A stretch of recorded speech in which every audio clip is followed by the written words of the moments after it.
তো চলে এলাম টমেটো গাছ লাগানোর জন্য। আর টমেটো গাছ লাগানো কেমন হলো অবশ্যই বলবেন। আসসালামু আলাইকুম এভরিওয়ান, সবাই কেমন আছেন? আলহামদুলিল্লাহ আমি ভালো আছি। তো দেখেন, শীতের মৌসুমে শুরুতে আমরা সবজি গাছ লাগানো শুরু করি। আর যখন এই গাছগুলো শীতের বিকেলে মানে সবজি গাছগুলো দেখি আমার অনেক ভালো লাগে।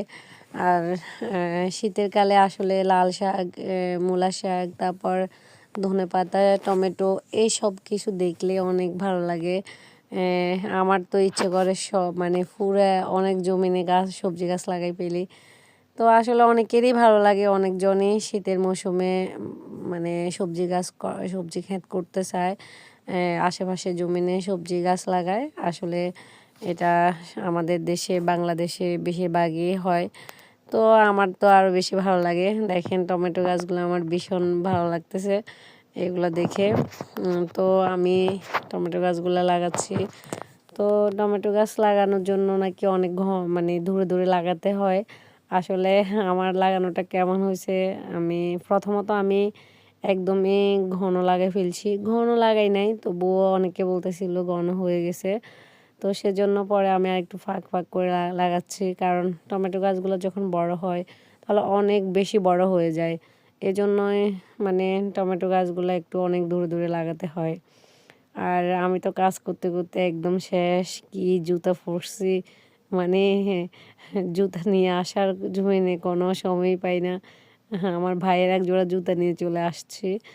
তারপর কি করব, কারণ কাজ করতে করতে আমার মানে সুন্দর করে জমিনে আসার টাইমে থাকে না। তো দেখেন এখানে শুরুতে আমি টমেটো গাছগুলো অনেকগুলো ঘন করে ফেলছি। তো আর এগুলো আমি উঠাই নাই, পরেরগুলো আমি একটু সুন্দর করে লাগাইছি, মানে দূরে দূরে করে লাগাইছি। তো দেখেন আসলে টমেটো গাছ অনেক রকমের হয়। মানে